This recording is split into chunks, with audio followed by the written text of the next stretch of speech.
Welcome back to Winning in Laodicea. I'm your host, A.T. Martinez.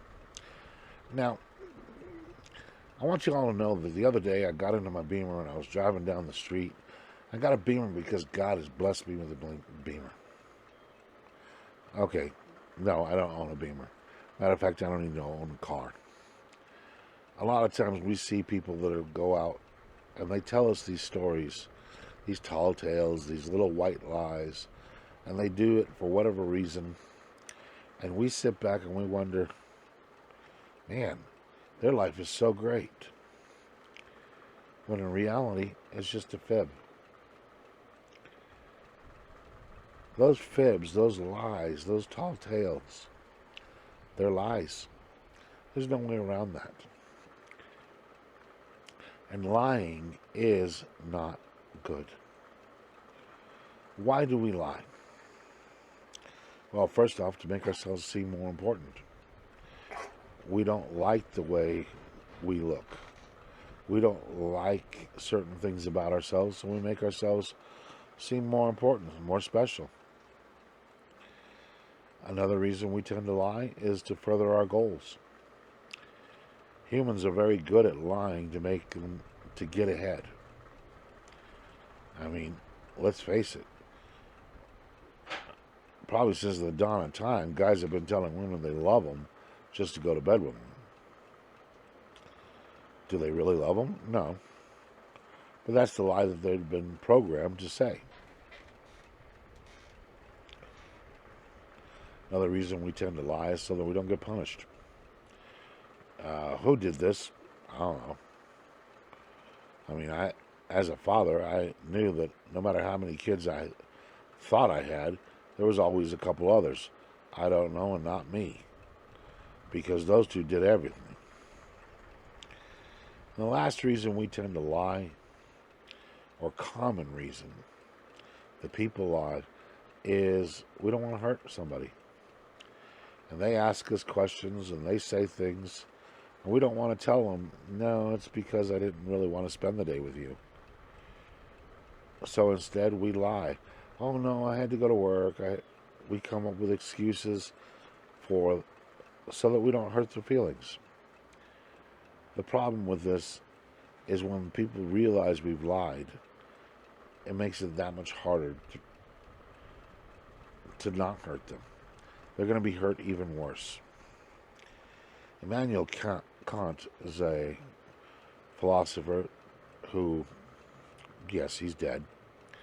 As in, I believe he came out in the Middle Ages, late Middle Ages, early Renaissance time frame. And one of the things question that he asked was, he gave a thought experiment. Is it all right to lie to save someone's life or feelings? If you have a friend who's being beaten and her husband has decided that he's going to come kill her that day, she runs to your house and you let her in.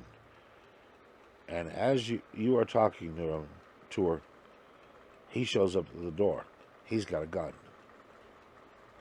And he wants to know if she's there. At that point, is it correct to lie? Now, a lot of you are going to sit there and go, oh, heck yeah, telling me she ain't there. The problem is that you've lied. A lie is a sin.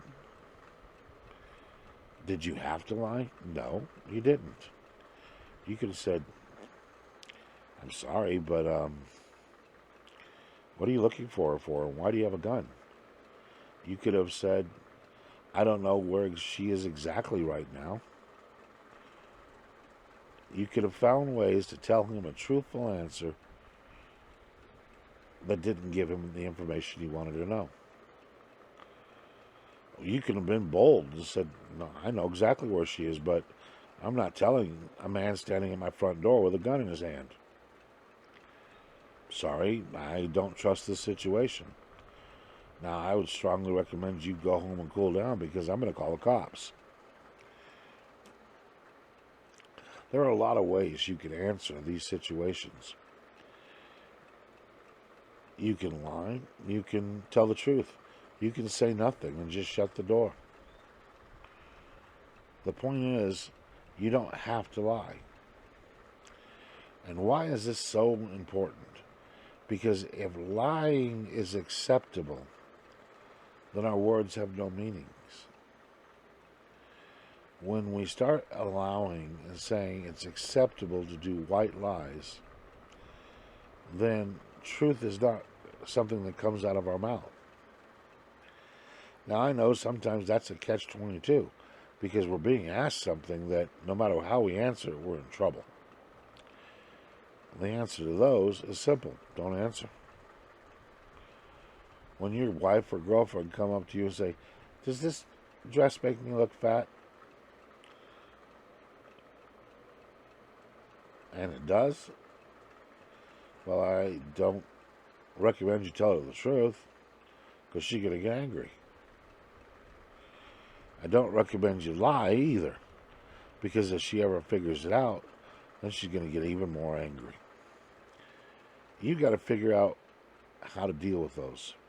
Now, my answer was always, nope, you don't ask me questions like that. There is no right answer. Or, honey, I don't think that's a very good-looking dress on you. It really doesn't compliment you. And then give them a suggestion that you know does make them look good. The point is, you have options beyond lying. And Immanuel Kant, in examining this, realized that only by taking those other options can we also be true. And by being true or truthful, we keep our words having meanings. Now, as a Christian, if you lie, you've committed a sin. It doesn't matter if it's a little white lie designed to not hurt somebody, or a major lie designed to keep you from getting in trouble. A lie is a lie. And there is no graduating level of sin. All sins are equal in the eyes of God. Which means that your little white lie that you said to keep somebody's feelings from being hurt is no different in the eyes of God than murder. A sin is a sin.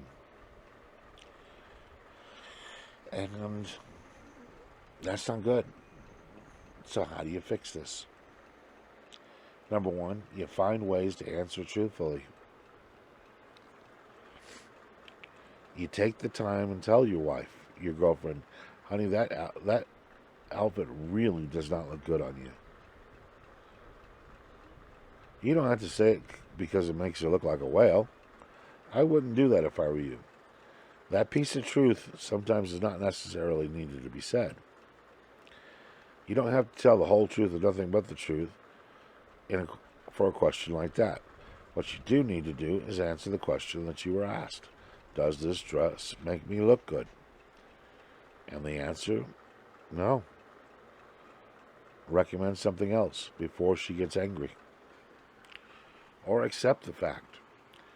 Now, I personally do not like those catch-22 questions. I won't answer them, because there is no right answer. And when you start being asked questions like that, it's just a trap. I know it, you know it, she knows it. Question is, what are you going to do about it? I want you to think about it, figure out what you think you should do, and put it down in the comments. Or if you want to talk about it a little more in depth, send me an email. My email is listed in the description of this episode, and it is listed in every episode. It's real simple. It's waitinginlaodicea@gmail.com. Send me an email. We'll talk. And on that note, I want to thank you all for spending some of your time with me. Hope you have a wonderful time. Hope you enjoyed today's episode. Hit that like button. Hit the share button.